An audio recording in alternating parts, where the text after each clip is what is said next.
Hey, vinyl community. Elliot here, Lazy Dogs Records, and I'm going to do just a little of this and a little of that. I'm going to show a few finds, talk about a couple of records that I picked up recently or just listened to that I have something to say about. Better turn down what we're listening to now a little bit so you can hear me. And what we are listening to is Graham Parker and the Rumor, the Up Escalator, bar none. You know, I'm not talking singer-songwriter necessarily. I'm not talking female artist. I'm not talking any particular genre. I mean the best album right there, Bobby Gentry, Ode to Billy Joe. It is so much more than that great song that captured everybody's imagination. But I've got maybe 3 or 4 copies. I've got the mono. I've got the stereo. When I see it and I can get it for a decent price to pick it up, this one was sealed. And, you know, when a record's 40 years old or more, almost 50 years old, I guess, and it's sealed, you don't know quite what you're getting. You hope, everything's great, but sometimes the years have not been kind to them. This record played flawlessly, but more important than that, more so than any other copy of this album that I've got, and this is the ST2830 stereo version. The music just, people talk about the sound stage, and of course, if you got a real nice stereo, you hear it more. Playing it on a okay stereo, not playing it real loud, bookshelf, Polk, RTI 3s, I believe, speakers, and, a 35 watt receiver, and a common, not early 80s turntable with a good cartridge, not a great cartridge. It just boomed. You could hear every subtlety of the record, more so than I've ever heard on any copy of this. And I don't know if maybe this was a very, the stamper hadn't printed many records yet when this one came off the assembly line. I don't know if it's a particular pressing that's better than the others. I don't know if it's the fact that it was sealed and never been played, but it just was outstanding. So that just warmed my heart to hear, because it is such a well done album. Even though she doesn't get producer credit, she produced this album. She produced her own album there. And another record that did the same thing for me. Guy had a ton of Frank Sinatra. Trying to get, I probably could have got him. Said, let me pick out any 10 Frank Sinatras and I'll give you $10 for them. He probably would have been fine with that. I didn't. I still didn't pay but a couple bucks for it. But this album from 1963, Tommy Dorsey and his orchestra featuring Frank Sinatra. And this is on, was it Coronet, high fidelity mono recording. And this album from 1963, and it plays very good plus, and I am conservative grade. A lot of people would grade this near mint. I'd say it's very good plus. It played without any issues whatsoever, and it sounded so good. So that was something I was so happy to stumble upon. And I picked up some Sinatra pretty regularly. I like Sinatra. It's my mother's favorite singer. And on the opposite end of the spectrum, I've been cleaning records today, and a long time ago, and I was so disappointed that it was I just couldn't, as much as I worked on it, I couldn't get it in good shape. This is the music from Peter Gunn, Henry Mancini. I'd love to have this album, and maybe I'll find it in better condition. And here's a real disappointment on Impulse. Sonny Rollins. And Sonny Rollins on Impulse. And, you know, it's got some writing on it and everything, but the cover's in good shape. But the when I tried to play it, it's just too rough. It's just too rough. G plus at best. And I was so disappointed because that would have been great to have this album in good shape. I'll keep it though because the cover's good, and I might find another copy of this and Frankenstein it. You know, maybe the cover is not in good shape, but the vinyl's in pretty good shape. So I won't throw any of these away, these covers away, because I may come in handy. And then I'll show you some things I purchased in the last couple of weeks. This had been opened and played, but had only been played a handful of times, still in the shrink. Very new album, Tony Joe White, and it's Smoke from the Chimney. And what the deal is, these were old hung tapes of his that they dug out of his estate, I guess. And the guy from what's the band? David Orbach, the Black Keys. David Orbach, who's become a really good producer.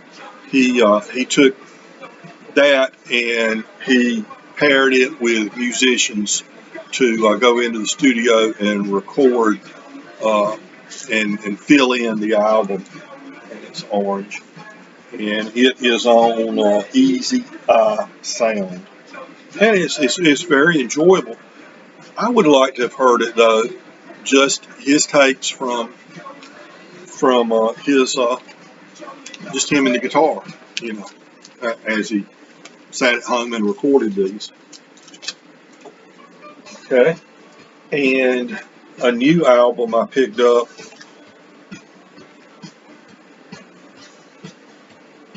Hartford, Rice, and Clements. Of course, Vassar Clements, the late great Tony Rice, late great Vassar Clements for that matter, and the late great John Hartford. And this is a latter production. I haven't looked it up on Discon and filed it. I haven't filed it yet, so I'll do that a little later. But it's actually on Small Dog A Barking, which, if I'm not mistaken, is John Hartford's family's label. But it's some recordings they did a long time ago, obviously, but all of them have been deceased for a number of years. That they found and never been released. I'm just recording that those three did together, and they released it as a CD and as an album. So obviously it came out at least late 80s probably is when it came out at the earliest. Say hey to the camera, Chester. Chester, look that way. Look, yeah, okay, look at me. All right, Chester says hey, everybody. You go on back upstairs if you want to. Go on back upstairs. I'll be back. I'll be up there in a minute. And then I picked up some Warren Zevon of the Envoy. I had that on CD. Had it for a number of years on CD, but I just don't play my CDs anymore unless I'm in the car. And so I'll keep the Envoy CD in the car, or at least rotate it in there every so often, and I'll have the vinyl to play. And I also got Sentimental Hygiene. These were used records. Pick them up at a reasonable price. Nothing, not dirt cheap. I didn't, find it in the wild. I got it on Discogs, but they weren't asking outrageous prices for them or anything like that, and they are in very good condition. And then a couple of power pop records. The producer, engineer, Don Dixon. I called this Romeo and Juliet the other day on Rachel's live stream, but it's not that. It's Romeo at Juilliard. You see that? Some nice power pop. And this one's got, if you like power pop, you'll like the Don Dixon solo albums. Of course, he was originally with a band called Arrogance that recorded some important albums. And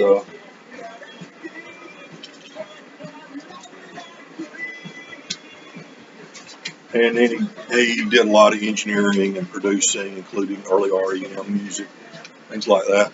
Uh, and this is one with the long title. Very good album, very good power pop album. Most of the girls like to dance, but only some of the boys like to. And isn't that telling that story with that picture right there? You remember your middle school dances? Most of the girls like to dance, but only a few of the boys like to. Okay, so to Don Dixon. And I'm a big Little Feat fan. So I never did pick up Lowell George's solo album just before he passed away. I always, heard mediocre reviews of it and listened to it, and I really liked it.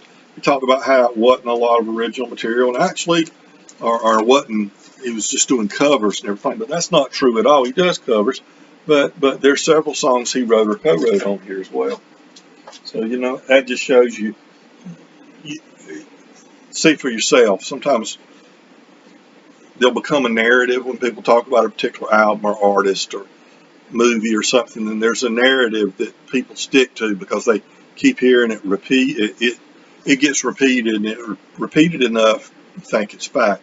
But that album is not just covers, and it's not. I thought it was much more than a mediocre album. Pre-Flight from the Byrds.